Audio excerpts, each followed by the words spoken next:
guys, how are you? I know I'm so late on all of my Punches of Pink videos, but I really wanted to jump in here today and just kind of give you a little bit of inspiration. All throughout these next few months, there's going to be little bits and pieces of what's going on with my life, as well as I have some more guests coming up for you that will be very inspirational and help you think differently and see things differently, which is my goal here. So anyway, today I wanted to talk about light. Because over the last few weeks here, I've had some struggles, and it came to the point where I felt like my personal light was flickering a little bit, and I was getting caught off guard and distracted. And everywhere I turned, there was voices telling me things that I wasn't good enough, or you're not good enough to do this, and you're not working with these people correctly, and you're not doing this thing correctly, and there was a really low point where I was just fed up with everything, and I had written about this on Facebook briefly about how all my buttons have been pushed. And whether you know it or not, or you're just now watching, I had 2 miscarriages, and now we're carrying our 3rd pregnancy here. We're at 29 weeks plus. And so the mental and emotional struggle that comes with that kind of loss and that kind of emotional struggle, I'm not saying I wasn't healed, but I'd worked through it, but there's still a lot of details that go with healing that takes time. And so when I was going through this new process, I was, still just kind of weary and doubtful and not sure what was going to happen. And, but I always felt like I had the light, I always felt like I was shining brightly no matter what. And up until I found out that I failed my glucose test, and then I lost it. About a week and a half, I was very angry because I was just angry at my body. I was like, why are you not doing the things that I want you to do? And why are my numbers not showing the way I want them to? I said, because I feel fine. I've never had any symptoms of any of these things that they say I have, and which I'm so grateful for that. But at the same time, when you go to a doctor or an authority figure like that, they're only looking at the numbers, and most of them have the best interest, like the baby's interest and my interest. But it doesn't make it any easier to find out, already dealing with high blood pressure and dealing with that. It took me about 6 months to deal with that. And then add on this. And I was like, how much more can I actually handle? So I had my miniature meltdown. And I'm told that as a pregnant person, you're allowed to do that. But for some reason, I didn't have a safe space to have my normal meltdown moment. And I felt like I had to justify why I was upset, and I had to explain why I was upset and why this bothered me so much.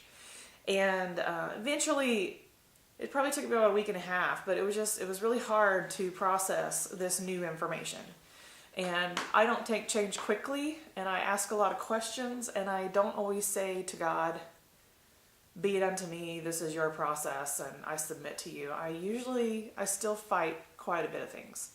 So I didn't take it well at first, and then I dealt with it over the next couple of weeks, and then I was able to get a grasp on it and understand it. But what I've always said is that this baby is healing me. And what I mean by that is, even though I have all these physical problems that they're telling me I have, she is doing fine. And I'm the one who has to deal with my issues. Like, she's fine. And it's me having to have all my buttons pushed and quite frankly, figure out where I can shine in these moments. Like, how can I be an inspiration to somebody when I'm just a big mess? And eventually I just figured out, I was coming to my low point, last week, to where I just didn't want to talk to anybody.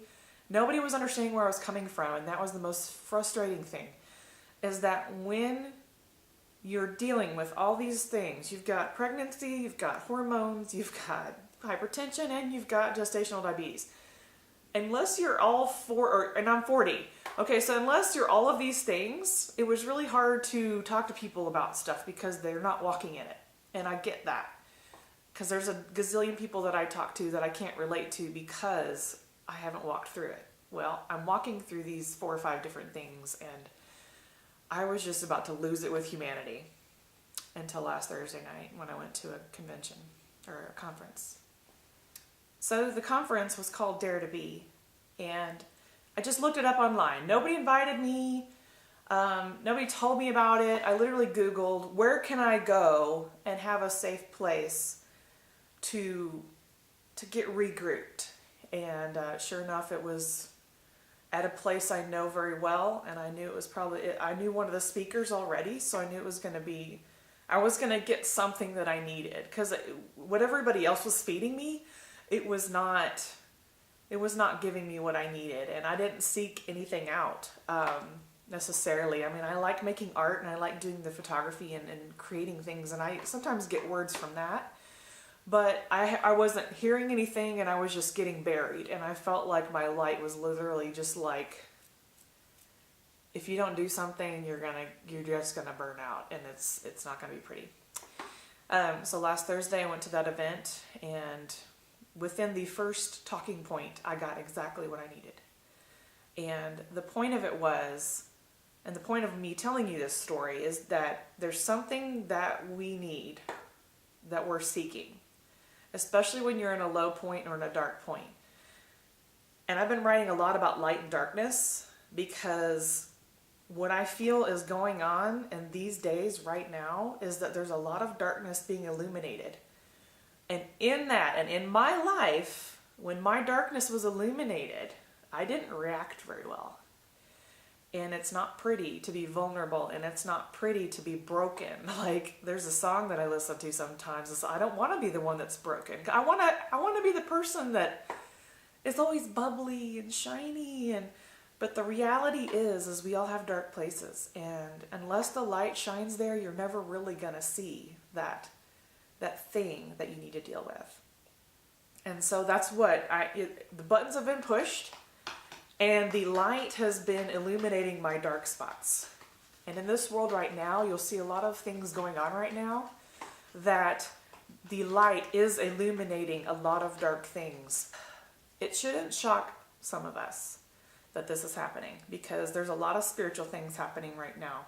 And unless you get in tune with the light overcoming the darkness, you're just going to stay in the dark places. You'll never see past what you know. And I think there's a lot of things that we need to see past in order to still be the light here. And so when I got the words that I needed to rekindle my little light back, my goal is always to share, my experiences in my life with whichever little pieces. I'm very real with people, and I'm very open. So my light was about to go out, and there wasn't there wasn't any human that could have helped me. There really wasn't. And God pretty much spoke to me directly that night, word for word, exactly what I needed to hear and get back on track and get refocused. And I feel like 1,000 times better, like inside. And the outside, obviously I'm looking pretty darn cute. Got my hair all done. Got a growing belly. I'll show you that in a second. But the basic thing I want to leave you with today is let your light shine. And don't just let it shine, but let it shine into your dark places. Because when people keep saying to be the change in the world that you want to see, well, that really does start with illuminating your dark places. And whatever that is for you that you need to deal with, it's better to start now, because things may only get darker from here. So, go let your light shine. Let the dark places come, let those be illuminated. And then I will see you in the next Punches of Pink. Jen out.